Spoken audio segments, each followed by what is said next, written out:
Good afternoon. This is Tammy Eisenreich. I'm a parent partner for the Lucas County Board of Developmental Disabilities. And today I am thrilled to be speaking with Amanda, is it Buzo? It is, yes. From Community Fund Ohio. And I'm just going to let you share all the great things that your organization is doing. Wonderful. Thank you so much for letting me participate today. Something that we really want to do is get the word out about our grant program at Community Fund. So this is a great opportunity to reach a large audience of people who may be of interest in applying, who may have a family member who would be eligible, or maybe they themselves are part of a nonprofit who may wish to apply for one of our nonprofit grants. So I'm going to go ahead and share my slides here.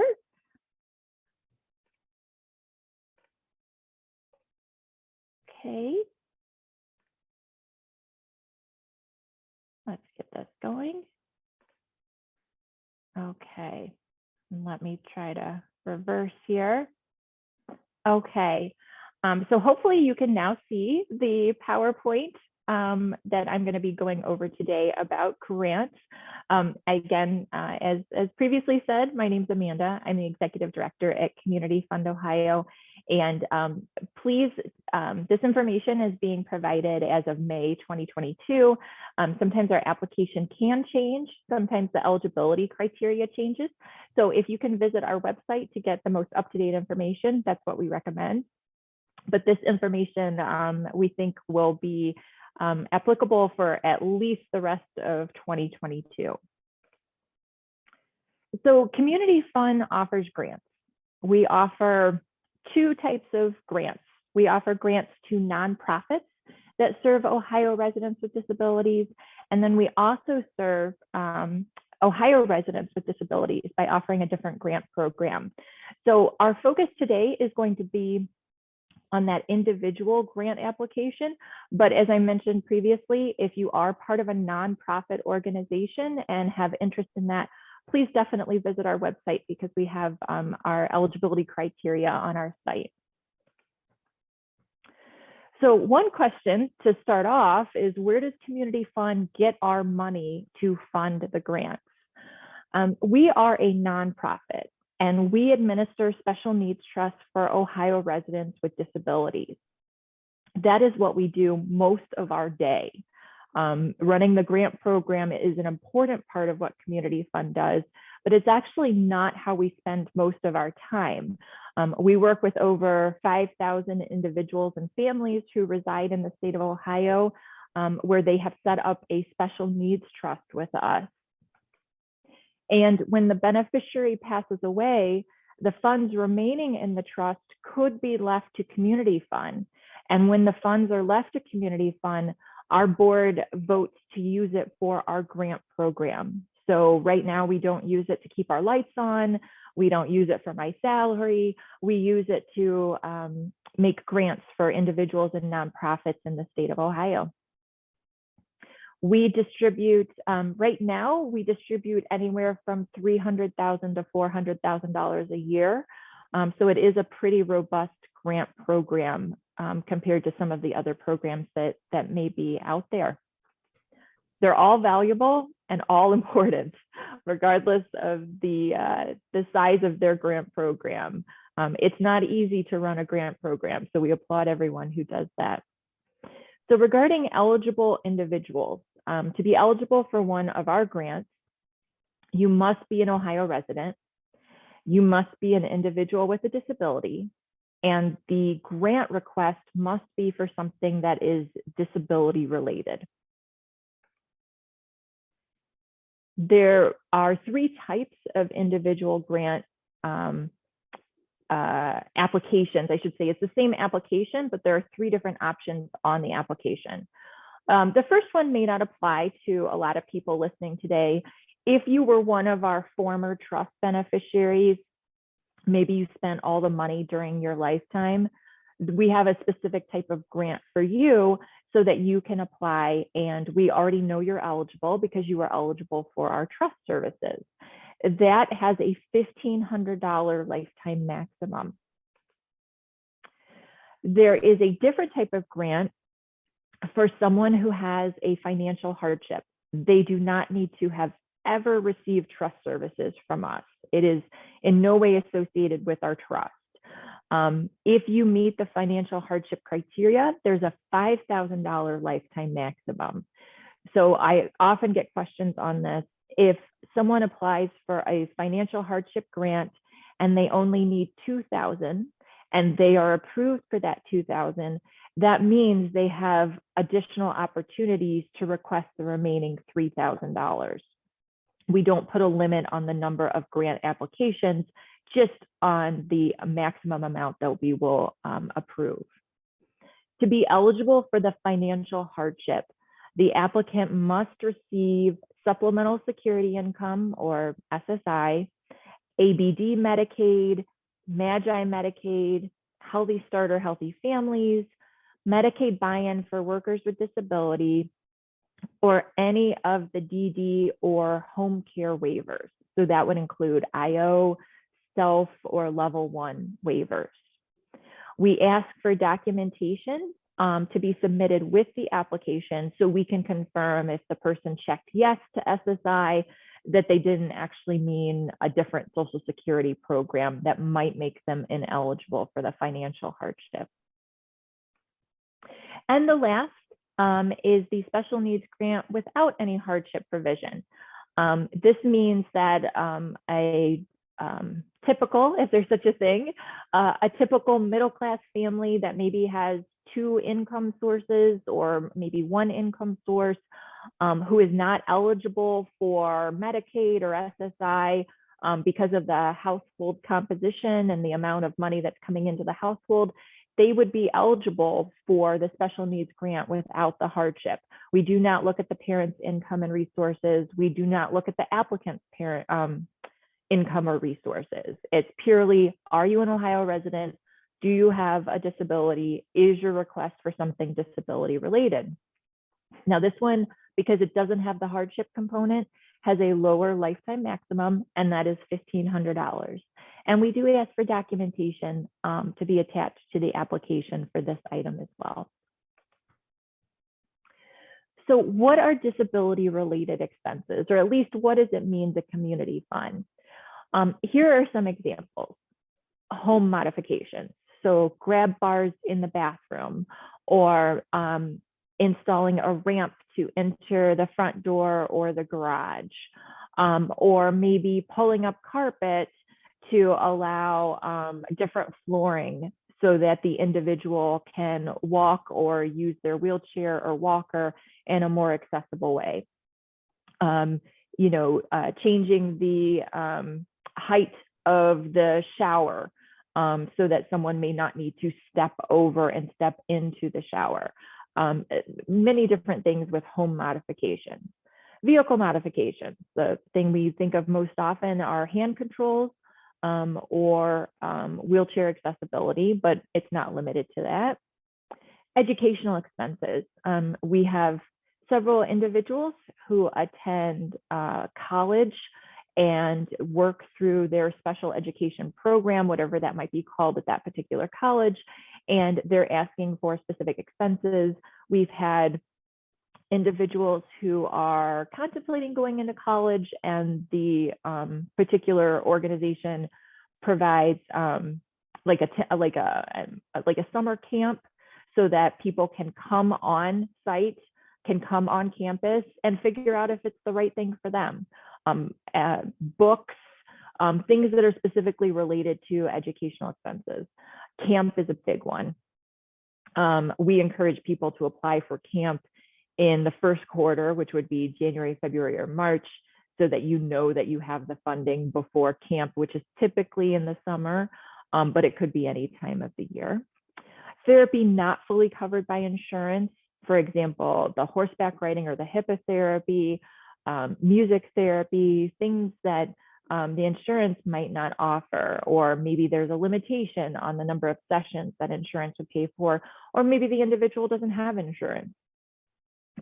So definitely any type of therapy or other medical expenses. And then communication devices. And it's okay if the communication device is something that is commercially available, like an iPad. We don't require it to be a specific brand. We know that there's a lot of devices out there that are marketed for people with individuals and people who do not have, individuals with disabilities and people who don't have disabilities. And so we don't say, oh no, because it's an iPad, for example, or a tablet, we would not approve that. If it's a disability related expense, we would be more than happy to approve it. So what are some examples of some non-disability related expenses? Unfortunately, we get a couple of applications each year for utility bills and rent or mortgage. We're always willing to entertain things, but I would say in general, utility bills and rent or mortgage would not be considered disability related expenses because most of us have those types of expenses regardless of our diagnosis. Contributions towards a vehicle that is not wheelchair accessible and has no other modifications. Home repairs unrelated to a disability. And we received a grant application once from a family, and they had a child with a disability, but it was very clear from the information that was provided that we were asked to modify the parent's bathroom, so it wasn't the bathroom that the child was going to be using, and there was no accessibility feature. They were just sprucing it up, which I could use a bathroom spruce up as well. I'm sure many of us would appreciate that. Unfortunately, that's not the purpose of our grant program because the individual with the disability was not going to be using it, and it wasn't making it more accessible to the child. It was really for the parents' benefit. And they were not individuals with disabilities, so we could not approve that. General spending money. Again, every year we get just a couple where it says, can you just give me $5,000? And I'm not going to tell you how I'm going to spend it or why I'm going to spend it, but I just really could use the money. And unfortunately, we can't approve those. And we don't approve anything that could cause the recipient to lose eligibility for Medicaid or SSI. So it's heartbreaking to get a grant application for groceries.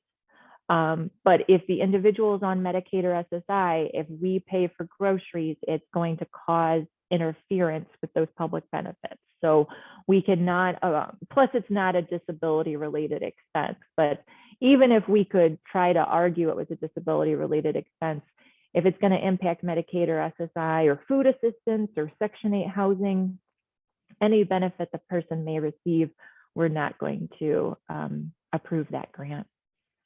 What about, Respite? I have several are coming to mind with like 15, 16-year-olds that daycares won't take a 15-year, most of them cap out at 12, but they couldn't be left alone at home, those type of things. Would Respite be possibly considered? That is a great question. And the answer is yes. Respite would definitely be considered.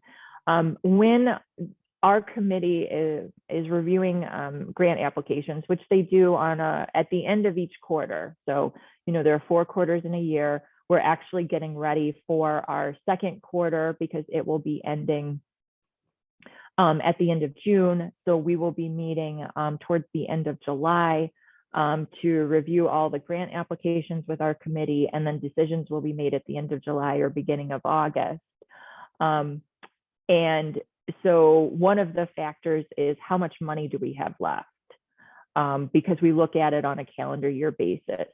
So something like Respite might be considered a lower priority on our list depending on the other applications we receive, but it's in no way prohibited. So please definitely feel free to send in those applications for Respite. I will give a little tip though, just because you guys are just being so nice today. I would recommend making very clear who is going to provide the Respite. Is it a third party? Is it going to be a sibling? Is it grandma?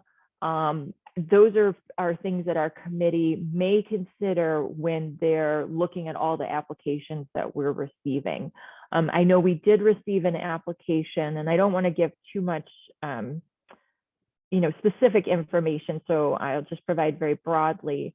But it looked like maybe the parent or a sibling was going to be paid for the respite care.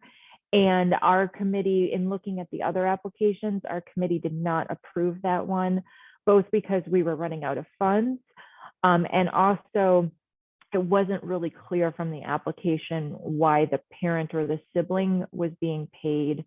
However, I'm very aware of many families that I've worked with in the past where oftentimes the family member is the best caregiver because they know the individual. So I would say we don't need a lot of information. In fact, we appreciate when there's not pages and pages of information, because some of those important details get lost when we're reading through it. But if there's a reason why you're having a family member provide the respite care, please put that in your application, because I think that would be a compelling reason. I know when I was picking choices for people who would watch my daughter, I was picking a family member, definitely over a stranger, and even over like a family friend. So I can understand why other families might be doing that too. So how to apply? You would complete our application. I know, our application, I'm sure, is not perfect, but we really tried to create and revise our application, thinking about parents sitting at the kitchen table, or loved ones sitting at the kitchen table at 8 p.m. after maybe a full day of work or a full day of caregiving, and just there's still dinner dishes sitting there that need to be cleaned up, and it's like, oh, I got to fill out one more thing, for $1,500 or for $5,000, you're making me give blood to do this. We really tried to avoid that kind of situation. So it's the information our committee really wants to see in order to evaluate. We don't do home visits. We don't, ask you to get on the phone or on Zoom. We don't sit there and interrogate you. There's nothing like that. But that also means we're relying completely on the application. So the questions we ask are things that we would like to see answered. One of the biggest issues we're seeing right now is that people are sending in applications with incomplete information, and information like the date of birth of the grant applicant, who might be the child, might be an adult. But if we don't know the date of birth, that can kind of cause some gaps in understanding why are they asking us to do this particular thing. Sometimes people's addresses are not included. Sometimes the amount that they're requesting is not included. And because of the volume that we're receiving, we try to look at them as they come into our office, and we try very hard to give people a call and say, hey, can I fill this in for you? But because of the volume, we just can't do that all the time, which means people's applications get denied because they're incomplete. And that just breaks our heart. We don't want to deny things because they're incomplete. So we do recommend,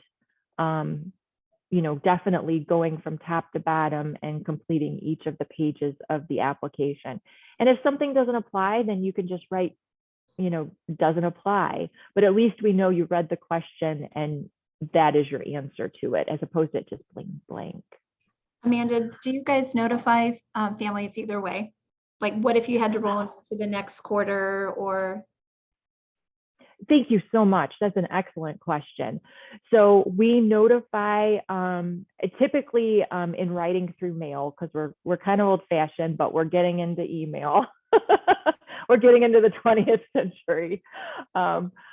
We spend our money on grants. We don't spend it on technology, apparently. But we notify applicants in writing that we've received their application, and then we also notify them of approval or denial. And then sometimes our committee will give a conditional approval, like, we want to approve this, but we feel like they haven't given us enough information. So then either myself or someone else from our office we'll give the applicant a call and say, hey, can you fill us in a little bit, and then we can provide the approval at that point. So yes, definitely our receipt of the grant and then the outcome, 2 different letters. And so to apply, you download our application from our website. We did change websites a couple years ago. So if you go to cfmf.org, you will get pushed to our new website. So if you've been thinking about applying and you've been going on for a couple years, but you haven't quite done it yet, don't be surprised that everything that was green is now blue and there's umbrellas. It's the same organization, I promise. Or you can call our office and request that a hard copy be mailed to you. We're happy to do that as well. We know a lot of people, even if they have smartphones, that maybe they don't have a computer that's connected to a printer. So give us a call and we'll be happy to mail it to you.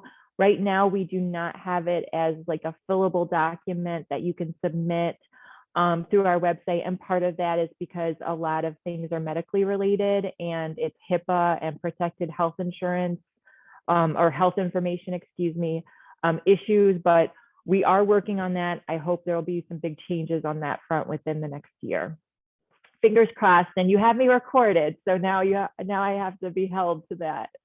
But right now we do require a paper application. It can be faxed or mailed to our office. We do ask, of course, no email for the reasons I just said, because of protected health information. We don't want you emailing your social security number to us. That's just generally not a good idea. We care about your confidential information, and we hope that you do as well. So we don't accept it by email at this time. And as I mentioned, it's reviewed quarterly, but you can send it in at any time. We do make grants until the money runs out. So I think it was 2019, I believe, we actually ran out of money because we had so many grant applications in the 3rd quarter. So we did not make any grants in the 4th quarter, but then we started again the next year. So don't hesitate to send it in. Even if it is December, send it in. If for some reason we're not accepting applications, like for example, we've run out of grant funds, we will put it on our website because we don't want people to waste their time submitting an application and then finding out we don't have sufficient funds. So you can check our website, but please send it in at any time, and we just keep it together, and then we provide the information to our committee. And here is how you can reach us. There's our website, there's our general email for our info@communityfundohio.org. You can fax it to us. We receive lots of faxes every single day. So we're that one business out there that's still using a fax machine. So if you want to do that, you're welcome to do that. And if you have any questions, the extension here, 104, that's actually one of our employees, Lisa Wolf. She's been overseeing the receipt of the grant applications for a couple of years now. And she's more than happy to answer questions about the grant process or about the grant application, like, did you get it? You know, if you haven't received our confirmation yet, Lisa's more than happy to let you know that if we've received it or not. And with that, I will ask if there are any other questions. There's been some good ones today. So maybe if I can just quickly recap and make sure I've hit all the highlights. You can submit the application at any time. We do, strongly recommend that you make sure that all of the sections of the application are completed. I'm very hopeful that you'll be able to complete it without needing to go and check on anything, with the exception of possibly if you're like me and you have not memorized all your family members' social security numbers and you need to go check on that, then maybe that's something that you would have to do. But otherwise, you should be able to answer all the questions from start to finish. And excuse me, you would attach documentation confirming that the benefits that you've checked are received. We don't ask for confirmation of every single thing, just one of the benefits. So if your child receives Medicaid and waiver and SSI, you only need to send documentation for one of those things. We don't need all of it. One is sufficient. And then if you're asking to purchase a good or service, there should be some type of quote or invoice, some kind of documentation to attach to it. For example, we have worked with a lot of families who have children with autism, and they unfortunately are very nervous that their children could be unsupervised and or even supervised and have the opportunity, as they say, for elopement, to leave the yard, or maybe the family lives on a busy street and they're getting really nervous about that. So we've had several requests for fences. The nice thing is when people can attach a quote for the fence, and it would say, like, it normally sketches something out, says the perimeter of the fence, the amount, the square footage, you know, how much it's going to cost. Is Home Depot putting it in? Is your neighbor down the street who's really handy putting it in? Like, who's doing the installation? Those are really successful grant applications because it gives us all the information we need. If it costs $7,000 for the fence and you're eligible for the $5,000 grant, let us know, how are you going to make up the difference? Because what we don't want to do is put people in an unsuccessful situation where, yeah, you have the checks for $5,000 from community fund, but you're not able to get the fence because there's not a plan for the remaining $2,000. So people will put, you know, we're expecting a loan from our family members, or we have a small amount of savings that we will contribute. We've had people say, I'm going to use GoFundMe. A variety of answers, but the important thing is to answer it, and to answer it truthfully, so that our committee can evaluate and go, yeah, you know what, that's a really good idea. We can understand why someone might want that. And I'm mentioning a lot families just because of my perception of the audience, but in no way are these grant applications limited to parents who are addressing the needs of the children. We have grandparents, we have foster parents, we have legal guardians, we have individuals with disabilities who are 18 and over who are applying for themselves. We've had single moms who are individuals with disabilities who have children with disabilities. Wide range. We've had, you know, very young infants. We've had, you know, people in their 40s and 50s and 60s. So really wide range of applicants, as long as they meet those criteria: Ohio resident, individual with a disability, and that it's for a disability related expense. We are more than happy to evaluate the application. And I hope to get an application from everyone viewing so that we can continue to provide that assistance to Ohio residents and nonprofits. Are there any other questions?